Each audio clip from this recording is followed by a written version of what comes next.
Can cops arrest you for acting weird? What if you were just trying to avoid them? That's exactly the subject of a brand new court ruling that came out in the California Supreme Court known as People versus Flores. It's causing an enormous amount of disruption and disagreement from both the law enforcement side as well as civil rights groups. We need to examine how this is going to affect policing and whether or not the decision was right according to the law. On one side, you've got the police union for the LAPD blasting this court opinion by saying it further shows how out of touch the California Supreme Court is. On the other side, you've got Richard Fitzer, the attorney for the man arrested, Marlon Flores, coming out saying this is an absolute vindication for minority rights and a further proof that the Racial Justice Act of 2020 in California is starting to take the right steps to make sure people are not discriminated against because of their race. In fact, Justice Kelly Evans went on to identify in her concurring opinion she was concerned about the issue of race related to police interactions when she said this.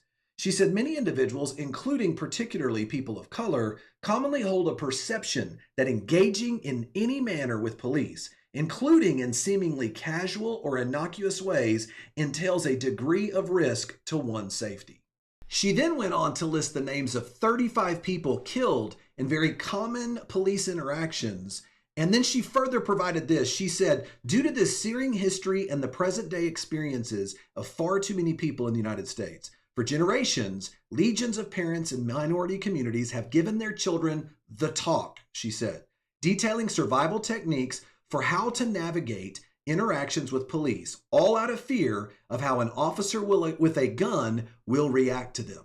She then said, given this context, it is apparent why attempting to avoid police officers reflects, for many people, simply a desire to avoid risking injury or death. Now, here's what we know. I'm going to go over some of the facts with you from the report and kind of detail them for you. We know that in May in 2019, around 10 p.m., Officer Daniel Guy, the arresting officer, him and his partner were on patrol in the area of Mariposa Avenue, which the officer claimed to be a, quote, known narcotics area and gang hangout. Now look, I don't know exactly what he means by that as a known gang hangout, but he testified in the suppression hearing that was brought that he had arrested someone the night before in the exact same area for a drug crime. Now, as Officer Guy drove by a cul-de-sac, he testified that he saw Marlon Flores standing alone in the street right next to a Nissan sedan. Officer Guy then claims he saw Mr. Flores duck behind the Nissan. So this, of course, got Officer Guy's attention, so he decided he was going to pull behind the Nissan and park to see what was going on. Court records indicate that when they looked at the body camera, that the cops pulled behind the Nissan, parked, and for about 15 seconds, you could not see Flores. But then after about 15 seconds, he raised his head up so that he could see. Flores then stands up and makes a stretching motion with his arm and then ducks back down where he can no longer be seen. Of course, this gets the cops' attention. Now they get out of their car and they walk around the Nissan to confront Mr. Flores. As the cops approach Mr. Flores, the first thing they find is they find him facing away from them in a crouched position, doing what appears to be tying his shoe. Now, the cops later claimed that he was not really tying his shoe. He was just trying to pretend that he was. But that's when they ask him. They say, okay, man, get up, Flores. You need to stand up right now. Initially, Flores doesn't respond. He pretty much ignores what the cops say. But then they give him an ultimatum. They say, you better stand up right now. At that moment, Flores stands up, and then they come up, put his hands behind his back, and they immediately handcuff him and arrest him. Now, technically, they didn't arrest him yet. And here's what is really key here. Officer Guy claims that he detained Flores for being suspicious or acting weird. Now, what exactly was he doing that was suspicious? And is being suspicious enough to be detained? It comes down to this. Officer Guy testified that he thought that Flores was being suspicious because he was trying to, quote, conceal himself from the police and because he was pretending to tie his shoe. Later, Officer Guy also claimed that he suspected Flores to be involved in loitering for the sale of narcotics. This is important though, because Officer Guy testified on the witness stand. He gave no specific reason for why he thought that Flores was loitering for the sale of narcotics, other than that he was found in a high crime area and that he thought he was acting weird by not wanting to engage with the police and pretending to tie his shoe. Now, after arresting Flores, Officer Guy began to do a search and a pat down of him, and that's when he activated his key fob and he saw that the Nissan lights lit up. So at this point, we end up seeing Officer Guy takes his flashlight and he starts looking around inside of his car, and what does he see? He sees what he thinks is a drug pipe. Flores then admitted that it was his car. He admitted that it was his wallet and his ID. So of course we see Officer Guy then does a complete search of the vehicle. He looks within the wallet of Flores and he finds a folded up dollar bill that when he opens it, he finds what is suspected to be methamphetamine. And after a complete search, he also finds a revolver in a backpack. Flores' defense attorney brought a motion to suppress to throw out this evidence, but he lost. Why? Because the trial court said that Flores, being bent over, messing with his shoes, and tried to avoid the police officer, they determined that that was odd behavior and suspicious. In fact, the trial court tried to tell all of us what normal behavior would be in this situation, and this is what they said. They said that normal behavior would be if he stood up and said, "Oh, you scared me," or "What can I help you with?" or "Why are you coming towards me?" End quote. The court decided that this was more than enough evidence to establish the reasonable suspicion and justify the officers detaining him. The Court of Appeals also affirmed this, so now it made its way to the California Supreme Court. So let's break down how we should legally analyze all of this. Now, here's the rule. The Fourth Amendment allows a police officer to make a brief investigative detention when the officer can establish a reasonable, articulable fact pattern or set of facts that establishes some criminal activity may be going on. In Kansas versus Glover, a U.S. Supreme Court case, the United States Supreme Court said that, quote, police are permitted to make common sense judgments and inferences about human behavior, end quote, but in establishing reasonable suspicion, a mere hunch is not enough. The California Supreme Court began to do this analysis, and the first thing they did is they looked at Flores' behavior. They said, okay, he did try to initially avoid or hide himself from the police by hiding behind that Nissan. But then he stood up and he showed himself. He did this stretch, and so he wasn't completely hid the entire time. But then when he did crouch back down, he looked like he was messing with his feet. And as a result of that, he clearly showed the police he did not want to interact with them because he didn't respond to them. So here's what they said. The California Supreme Court said that this behavior, along with Flores' presence in a high crime area at night, did not provide an objective basis for suspecting that Flores was doing something illegal. The California Supreme Court then began to talk about how police and citizens can have consensual encounters. A police officer can walk up to you and ask you questions. But they also said, under the case of Illinois versus Wardlow, settled as a U.S. Supreme Court case in 2000, what it also established as those consensual encounters, you have the right to not answer their questions. And in fact, you haven't done anything wrong. You can actually ignore them or walk away. They went on to talk about the Supreme Court case of Florida versus Bostic, and they said, quote, such refusal to cooperate without more does not furnish the minimum level of objective justification needed for a detention or seizure. In other words, cops can come up and talk to you and ask you questions, but they're going to have legal cause in order to get your attention and force you to cooperate. Now, you and I both know how this really works, right? That's what the Supreme Court can say. But the moment you say you don't want to cooperate or you just avoid or ignore the police like Mr. Flores did, now you're going to be considered suspicious. And here's where we get to the next line of actual legal analysis. Under the California case of People versus Souza, we are then told by the Supreme Court that the manner in which a person chooses to avoid police contact can be relevant. And here's what they say. They say it can be considered by police officers in the field or by courts in assessing reasonable cause for a detention. Here's what this case really boils down to. We talk about the Supreme Court case of Illinois versus Gates, And I want you to realize this is what they said. The real question is the degree of suspicion that cops can attach to particular types of non-criminal acts. This is where the Supreme Court can get a little confusing for all of us. Here's what they say. They say, quote, they have recognized that nervous, evasive behavior is a pertinent factor in determining reasonable suspicion. And that's from the U.S. Supreme Court case known as Wardlow. So I'm going to give you some examples. What are some examples of behavior that has been ruled to be suspicious? Well, number one is expressions of shock upon seeing an officer. That's number one. Number two, they gave us ducking and hiding, which is interesting because that was what we saw as an example here. Number three is just taking off, right? Cop didn't tell you to stop, but you decided just to keep running either way. Number four, a sudden change in direction. Maybe you're walking one way, you see a cop, and you turn around and you start walking back the other way. That's number four. Number five, walking quickly away while looking back at the officer. So, you're doing this number, right? You're here and you're looking back and you're doing this. They say that is determined to be suspicious.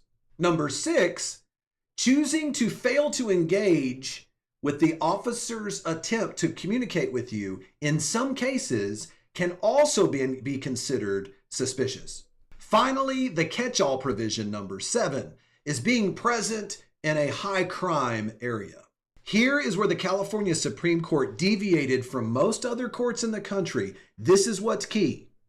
Here's what they said. Quote, it is equally true that a great many law-abiding Californians live, work, or otherwise find themselves in areas where criminal activity is prevalent. Their mere presence there in a high crime area cannot be said to transform them immediately into a suspect. Here's where the court was wanting to make it clear. Being in a high crime area, doing weird things, can be a factor, but by itself cannot be the determining factor for a police officer to detain you. Now, here is where the California Supreme Court tackled this issue about whether someone acting odd, weird, or strange is enough to establish this reasonable suspicion. So here's what they said. Yes, is it true that Flores was trying to duck behind the Nissan? For sure. Was he also acting a little strange by him ducking behind, standing up, stretching, and then being down, looking like he's trying to tie his shoe and ignoring the officer? They did say that those facts by themselves did seem odd. But the California Supreme Court said the standard to determine whether a police officer can detain someone cannot be based upon whether someone was acting weird or their behavior somehow seemed odd. In other words, acting weird does not necessarily equal criminal behavior. In fact, here's what they said. They said, quote, the particular conduct relied upon must, when considered in the totality of circumstances, support a reasonable suspicion that the person to be detained is or is about to be engaged in activity, here's what's key, relating to a crime. Is it true that Officer Guy had arrested someone else in the same area the night before for a drug-related type of activity? Sure. So maybe there is high crime in that area, but on the witness stand, Officer Guy was very clear that he did not see any activity that made him know objectively that Flores was involved in any narcotics, whether using them or selling them. He never saw Flores interacting with anyone, trying to hide anything or throw anything away, and he actually never even saw anyone else other than Flores in the vicinity. So essentially, what was he doing?